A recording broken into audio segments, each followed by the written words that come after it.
আসসালামু আলাইকুম প্রিয় দর্শক, অন্য মঞ্চের আলোচনায় আপনাদের সকলকে আমন্ত্রণ জানাচ্ছি। আসসালামু আলাইকুম রহমতুল্লাহ বারাকাত।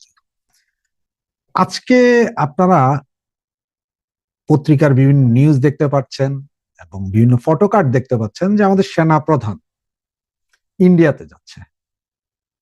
আমার থাম্বেলটা দেখেও বুঝতে পারছেন যে এই বিষয়টা নিয়ে আলোচনা করে সেনা প্রধান ইন্ডিয়া যাচ্ছেন। তো ইন্ডিয়াতে যাচ্ছেন আসলে হচ্ছে যে ক্ষমা চাওয়ার জন্য আমাদের সেনা প্রধানকে পাঠাইতে পারেন যে সেনাপ্রধান সাহেব প্লিজ আপনি একটু যান, যে এটা ক্ষমা প্রার্থনা করে আসেন, যেগুলো যা হয়েছে ভুল বুঝাবুঝি হয়েছে। তো আমাদের দেশের সেনাপ্রধানও ইন্ডিয়াতে যেতে পারেন। তো পারেন বলছে এই জন্য যে এখন এটা আসলে বিচার বিবেচনা করবে ইন্ডিয়ান গভর্নমেন্ট, শুধুমাত্র বাংলাদেশের ক্ষেত্রে, যে ইন্ডিয়ার গভর্নমেন্ট আমাদের এই সেনাপ্রধানকে আসলে যেতে দিবেন কিনা বলতে, মানে ওনার ইন্ডিয়াতে আসতে দেবেন কিনা, নাকি নাকি বাংলাদেশকে বলা হবে যে সেনাপ্রধান ছাড়া অন্য কাউকে পাঠাও। যেটার যে কোনো একটা কিছু ঘটতে পারে। সরকার এখানে সবচেয়ে বড় ব্যাপার হচ্ছে যে বর্তমান ইউনিসীয় গভর্নমেন্টের দখলদার সরকার, তারা কি করবে? তারা করবে কি, যদি কোনো অবস্থায় ইন্ডিয়া যদি আমাদের এই সেনা প্রধানকে ইন্ডিয়াতে যাওয়ার অনুমতি না দেন, তখন এই ইউনিসীয় গভর্নমেন্ট তারা সবার কাছে, আমাদের সকলের কাছে বলবেন যে ভাই, এই আমরা তো আসলে এখানে মিটিং এ সেনাপ্রধান যাওয়ার কোনো প্রয়োজন নাই, তাই আমরা একজন অফিসার পাঠাইছি, কারণ এইখানে এইসব মিটিং এ এত বড় সেনাপ্রধান যায় কি লাভ? হইতে পারে।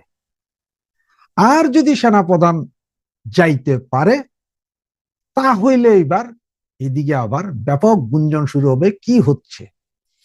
তবে একটা জিনিস আমার যতটুকু মনে হয়, হয়তো আপনাদের কাছে মনে হতে পারে, যে দেখেন বর্তমান সরকার সেনাপ্রধানকে হয়তো পাঠাইতে পারে, যদি ইন্ডিয়া রাজি হয় তাহলে সেনাপ্রধানকেই পাঠাবে। তার কারণ কি জানেন? ওই যে জামাতের বৃহৎ ফকিন্নি নেতা, তিনি বলেছিলেন যে 50 লক্ষ যুবক রেডি, ওনারা গাজবাতুল কিন্দ করবেন। কিন্তু উনি জানে না যে 50 লক্ষ রাইফেলও সারা বাংলাদেশে নাই। সমস্ত বাহিনী বৈধ অবৈধ সব অস্ত্র মিলে 50 লক্ষ নাই। এরপরে গাজবাতুল হিন্দ করতে যাবেন, আর ইন্ডিয়া পারমাণবিক শক্তিধর দেশ, ওরা বৈশা থাকবে যে ভাইয়া আপনারা আসেন, আমাদেরকে কচু কাটা করেন, আমরা বসে আছি, আপনাদের গাজবাতুল হিন্দ করেন। তো এই বিষয়ে হয়তো মাপ চাওয়ার জন্য, ক্ষমা চাওয়ার জন্য আমাদের সেনাপ্রধানকে পাঠাইতে পারেন যে সেনাপ্রধান সাহেব প্লিজ আপনি একটু যান, যে এটা ক্ষমা প্রার্থনা করে আসেন, যেগুলো যা হয়েছে ভুল বুঝাবুঝি হয়েছে। এছাড়াও আপনারা জানেন যে বর্তমানে এই যে খাদ্য সংকট চলছে, যেটা আপনাদেরকে স্বীকার করবে না এখন। তার কারণ হচ্ছে যে শেখ হাসিনার সরকারের সময়, আমাদের মাননীয় প্রধানমন্ত্রীর সময় খাদ্যের স্বয়ংসম্পূর্ণ হয়ে গেছিল আমাদের দেশ। সব গোডাউন সবকিছুতে খাদ্য ছিল, যার কারণে এখনো টিসিবি থেকে অন্যান্য যেসব মাল বেরোয় আপনারা দেখেন যে মাননীয় প্রধানমন্ত্রীর সে নাম আছে, চাউলের বস্তা, ডাউলের বস্তা, তেলের বস্তা, সব জায়গায়। সেটা আসলে শেষ হয়ে আসছে। শেষ 1 বছর যাবত কোনো আমদানি নেই, উৎপাদন নাই, আমদানি নেই, কোনো কিছুই নেই। সুতরাং এই খাদ্যদ্রব্য যখন শেষ হয়ে আসছে, এর মধ্যে ইন্ডিয়াও আপনার চাউল দিবে না, এটা আরো 3 মাস আগে বলছে। আমার একটা ভিডিওতে আছে 3-4 মাস আগে, যা আমি বলেছিলাম তখন। তখন অনেকে বলেছিলেন ফাউল কথা বলি। তো ওখান থেকে যেহেতু চাউল ডাল কিছুই দিবে না, এখন আমাদের মাননীয় খাদ্যমন্ত্রী, খাদ্য উপদেষ্টা, উনি কি বললেন জানেন? যে দেখেন, পার্শ্ববর্তী রাষ্ট্র তো আমাদেরকে দিচ্ছে না, চাউল দিবে না বলে দিয়েছে, আমরা বিভিন্ন জায়গা থেকে চিন্তা করছি আনার। এইরকম অনেকবার হয়েছে, অনেক জায়গা থেকে আনার চেষ্টা করেছে। ভিয়েতনাম প্রচুর দাম, যে চাউল ইন্ডিয়া 60 টাকায় দেয়, ভিয়েতনাম ওইটা 90 টাকায় দেয়। আপনাদের এক্সাম্পল বলতেছি, মায়ানমার তো আপনাদের দিবেই না। মায়ানমারের সেনাপ্রধান বলছে যে আপনাদের অফিসাররা সন্ত্রাসী গ্রুপগুলোকে উস্কানি দিয়ে, টাকা পয়সা, অর্থ, বন্দুক দিয়ে বার্মার ভিতরে পাঠাচ্ছেন গোলাগুলি করতে। রোহিঙ্গা ক্যাম্পে আপনারাই ট্রেনিং দেওয়াচ্ছেন, আপনাদের সেনাবাহিনী ভেতরে যাইয়া, রোহিঙ্গা ক্যাম্পের ভেতরে যাইয়া গোলাগুলি করতেছেন, ক্যাম্প বলতে আরাকান রাজ্যে যাইয়া। সুতরাং মায়ানমারের সাথে একটা পেচকি আছে। এরপরে আনবেন কাছ থেকে? সমস্যা তো আছে। চাউল উৎপাদনকারী দেশ আরো আছে, কিন্তু ইন্ডিয়ার চেয়ে সস্তায় কেউ দিতে পারে। পাকিস্তান থেকে, পাকিস্তান তো নিজেই খাইতে পায়। আর মুসলিম বিশ্বের সবচেয়ে বড় যেই জঙ্গি নেতা এরদোয়ান, উনি আটার জন্য এখন পায়ে ধরতেছে ইন্ডিয়া।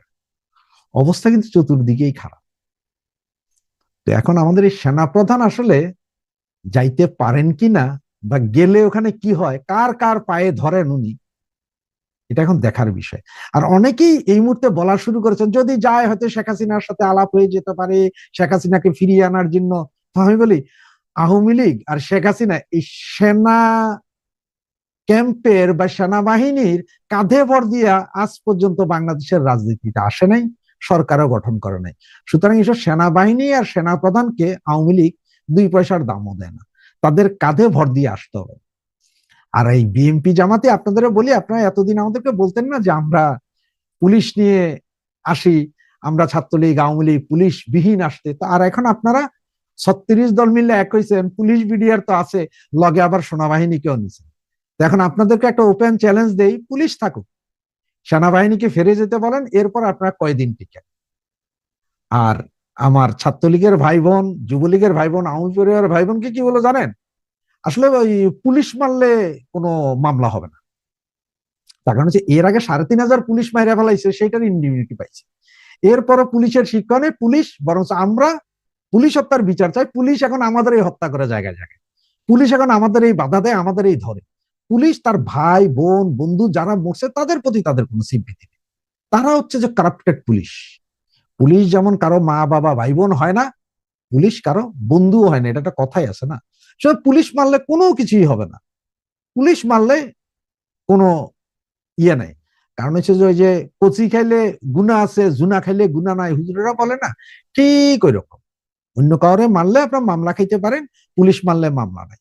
আর যারা হত্যা মামলা খাইছেন তাদের অবস্থা এখন আমি কি বলবো, যে বর্তমানে বাংলাদেশে চুরির মামলা যদি হয় আপনার বিরুদ্ধে, আপনি চিন্তার বিষয় যে চুরির মামলা হয়েছে, এটা একটা চিন্তার বিষয়। কিন্তু হত্যা মামলা এটা ভাই মুড়ি মুরগি হয়ে গেছে, এই মামলা দিতেই থাকুক, কিচ্ছু হবে না। জয় বাংলা, জয় বঙ্গবন্ধু। ভোট হবে কিনা তার ঠিক নেই, না হওয়ার সম্ভাবনা এখনো যথেষ্ট। কিন্তু যদি হয় তাহলে ক্ষমতা দখলের সুযোগ কাজে লাগাতে সব ব্যবস্থা পাকা করে ফেলেছে ইউনূস জামাত জোট।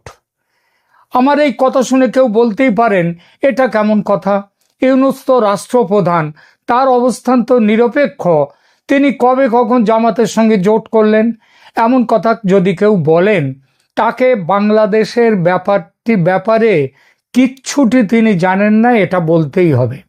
এই যে ন্যাশনাল সিটিজেন্স পার্টি বা এনসিপি, এটা তো ইউনূসের নিজের পার্টি, তাই তো এর নাম কিংস পার্টি। এই দল যখন জামাতের সঙ্গে জোট করে তখন ইউনূস জামাত জোট ছাড়া কিছু বলা যায় কি? এই জোট ক্ষমতা ধরে রাখার জন্যে, মানে এতদিন তো বিনা নির্বাচনে ক্ষমতা রেখে দিয়েছে, এখন নির্বাচনের যদি হয় তাহলে নির্বাচনে এই জোট ক্ষমতা ধরে রাখার জন্য যা শুরু করে দিয়েছে সেটা অবাক করার মতো। এটা দেখলে বোঝা যাবে কেমন ভোট হতে চলেছে বাংলাদেশে। বাংলাদেশের মেইন স্ট্রিম সংবাদ মাধ্যম বর্তমানে জামাতের কোলে বসে আছে, তাই এই সব খবর কোথাও নেই। কিন্তু কিছু বিদেশে বসে থাকা বাংলাদেশের ইউটিউবার সামাজিক মাধ্যমে এই নিয়ে যা বলছেন এটুকুই যা। কিন্তু ভারতের গোয়েন্দাদের কাছে এসব খবর বিস্তারিত পৌঁছে গেছে যে বাংলাদেশে ভোটে কি হতে চলেছে। ঠিক ভোটের 1.5 সপ্তাহ আগে নিরাপত্তা বাহিনীর একটি বিশেষ শ্রেণীকে দিয়ে বুথ দখলের, ভোট কেন্দ্র দখলের পাকা ব্যবস্থা হয়ে গেছে। এই বিশেষ নিরাপত্তা বাহিনীটি হলো র্যাব বা র্যাপিড অ্যাকশন ব্যাটালিয়ন। বলা নিষ্প্রয়োজন, তবু বলি, এটি বাংলাদেশের একটি এলিট প্যারামিলিটারি ফোর্স। সংস্থাটি বাংলাদেশের সেনা বিভাগের অধীনে নয়, গৃহ মন্ত্রণালয়ের অধীনে। গতকাল থেকে এলিট ফোর্স র্যাবের নাম পরিবর্তন করে রাখা হয়েছে SIF বা স্পেশাল ইন্টারভেনশন ফোর্স। স্বরাষ্ট্র উপদেষ্টা জানিয়েছেন, শুধু নামেই নয়, বাহিনীর ইউনিফর্ম, লোগো এবং কার্যপদ্ধতিতেও বড় পরিবর্তন আনা হয়েছে। অন্তর্বর্তী সরকার যখন চলে যাওয়ার মুখে, যখন নির্বাচনের মাধ্যমে নতুন নির্বাচিত সরকার গঠনের উদ্যোগ চলছে, তখন কেন এত তাড়াহুড়ো করে র্যাবের খোল নলছে বদল করা হচ্ছে? মেটিকুলাস ডিজাইনার জামাত ইউনূসের এটা এক বড় ডিজাইন। সেই ডিজাইনের আলোচনার আগে দেখা যাক, এই যে নির্বাচন অনুষ্ঠানের কথা চলছে, সেখানে দেশের নিরাপত্তা বাহিনীর সদস্যদের কিভাবে ব্যবহার করা হবে। নির্বাচন কমিশনের চূড়ান্ত পরিকল্পনা অনুযায়ী এবারের নিরাপত্তায় প্রায় 8 লক্ষ সদস্য মোতায়েন থাকছেন। বিভিন্ন বাহিনীর ভূমিকা এরকম: সেনাবাহিনীর থাকবে 1 লক্ষ সদস্য, তারা স্ট্রাইকিং ফোর্স হিসেবে কাজ করবে, সরাসরি ভোট কেন্দ্রে থাকবে না, তবে জরুরি প্রয়োজনে ডাকলে তারা দ্রুত সাড়া দেবে। পুলিশ বাহিনীর 1.5 লক্ষ সদস্যকে ব্যবহার করা হবে। তারা কোথায় থাকবে? ভোট কেন্দ্রের বাইরে তারা টহল দেবে এবং এলাকার শান্তি শৃঙ্খলা বজায় রাখার কাজে থাকবে। এরপর বিজিবি বা বর্ডার গার্ডস বাংলাদেশ, এদের 35,000 সদস্য, তারা সীমান্ত জেলাগুলোতে এবং ঢাকার গুরুত্বপূর্ণ এলাকায় টহলদারি করবে। এরপর আনসার বা ভিডিপি, আনসার এবং ভিডিপি মানে ভিলেজ ডিফেন্স পার্টি, তার প্রায় 5.5 লক্ষ সদস্য থাকবে। প্রতিটি ভোট কেন্দ্রের অভ্যন্তরীণ নিরাপত্তা এবং ভোটারদের লাইন নিয়ন্ত্রণের প্রধান দায়িত্ব এদের হাতে, মানে এরা থাকবে বুথের ভেতরে। এদের হাতে সাধারণভাবে কোনো আগ্নেয়াস্ত্র থাকবে না। র্যাব বা পরিবর্তিত নাম SIF এর কথায় এবার আসি। SIF এর সদস্য সংখ্যা মোট 12,000-এর মতো। নির্বাচনে এদের কোনো নির্ধারিত ভূমিকা নেই। এদের ওপর দায়িত্ব ঝুঁকিপূর্ণ যে সমস্ত কেন্দ্র ও সন্ত্রাস দমন করবার জন্য বিশেষ মোবাইল টিম হিসেবে এরা কাজ করবে। আর এখানেই সরকারের বিশেষ পরিকল্পনা তৈরি হয়েছে। আগেই বলেছি, এদের পোশাক আশাক সব পাল্টে দেয়া হয়েছে। এই পোশাক পরিবর্তনের পেছনে একটা খুব বড় খেলা কাজ করছে। সেই খেলা যে খুব একটা গোপন রাখা গেছে তা নয়। খবর পাওয়া গেছে SIF এর সদস্যদের জন্য নতুন পোশাকের যত লাগবে তার অতিরিক্ত 20,000 অতিরিক্ত পোশাকের অর্ডার গেছে। এই অতিরিক্ত পোশাক দেয়া হবে কাদের জন্য আনা হচ্ছে? জামাত NCP জোটের যে বিশেষ হারমাদ বাহিনী আছে তাদের জন্য। তারা এই ইউনিফর্ম ব্যবহার করে বুথ দখলের জন্য নির্দিষ্ট ভোট কেন্দ্রগুলোতে গিয়ে হাজির হবে, হামলা চালাবে। এই গুজব, মানে এটা যে গুজব বা অমূলক আশঙ্কা তা কিন্তু নয়। এই আশঙ্কার কথা পৌঁছে গেছে সেনাবাহিনীর কাছেও। আর সেটা নিয়ে সেনাবাহিনী, গোয়েন্দা সংস্থাগুলো এবং বর্তমান SIF মানে যারা র্যাব, সেই কর্তৃপক্ষ অত্যন্ত সতর্ক অবস্থানে রয়েছে। কারণ তাদের নজরের বাইরে এই 20,000 পোশাকের অর্ডার দেওয়া হয়েছে। সেই পোশাকগুলো পরে অন্যরা যাবে। গতকাল ওই হারমাদরা যাবে। গতকাল 3রা ফেব্রুয়ারি গাজীপুরের BRRI সম্মেলন কক্ষে 3 বাহিনীর প্রধানের এক গুরুত্বপূর্ণ বৈঠক হয়েছে। 3 সেনার 3 বাহিনী। নির্বাচনের ঠিক 9 দিন আগে এই ধরনের উচ্চ পর্যায়ের সমন্বয় সভা, এটা মূলত নিরাপত্তার যে নতুন যে একটা নিরাপত্তার সংকট এসছে সেই সংকট মোকাবিলা করার উদ্দেশ্যে। সেনাপ্রধান জেনারেল ওয়াকারুজ্জামান, নৌবাহিনী ও বিমান বাহিনী প্রধানদের উপস্থিতিতে এই বৈঠকে প্রধানত ইনএড টু সিভিল পাওয়ার এর আওতায় সেনাবাহিনী কিভাবে বেসামরিক প্রশাসনকে সহায়তা করবে তা চূড়ান্ত করা হয়েছে। বৈঠকে গাজীপুর, নরসিংদী ও নারায়ণগঞ্জ জেলার ডিসি, এসপি এবং বিভাগীয় পর্যায়ের কর্মকর্তাদের সাথেও সমন্বয় করা হয়। এই বৈঠকের মূল বার্তা কি? বাহিনীর সদস্যদের পেশাদারিত্ব, নিরপেক্ষতা এবং ধৈর্য বজায় রেখে জনগণের বন্ধু হিসেবে দায়িত্ব পালনের কঠোর নির্দেশ দেয়া হয়েছে। এসআইএফ এর পোশাক ব্যবহার করে হাতমাদ্রা বুথ দখল করে ছাপ্পা ভোট দিতে এলে কিভাবে সেটা রুখে দেয়া যাবে সেটা নিয়েও কিছু ব্যবস্থার কথা বলা হয়েছে। যদি অতিরিক্ত 20,000 পোশাক তৈরির কথা কেবলমাত্র গুজব হতো, তাহলে সেনা এই প্রতিরোধমূলক ব্যবস্থা কেন নিতে গেল? খবর মিথ্যে হলে এই ব্যবস্থা নেয়ার কথাই উঠতো না, তাই নয় কি?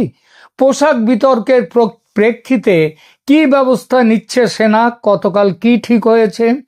গতকাল জেনারেল ওয়াকারুজ্জামানের সভাপতিত্বে সেনাবাহিনীর অফিসাররা গাজীপুর বৈঠকের সূত্র ধরে সিদ্ধান্ত নিয়েছে যে এসআইএফ এবং সেনাবাহিনীর নতুন ইউনিফর্মে বিশেষ হলোগ্রাম এবং কিউআর কোড সম্বলিত ডিজিটাল আইডি থাকবে।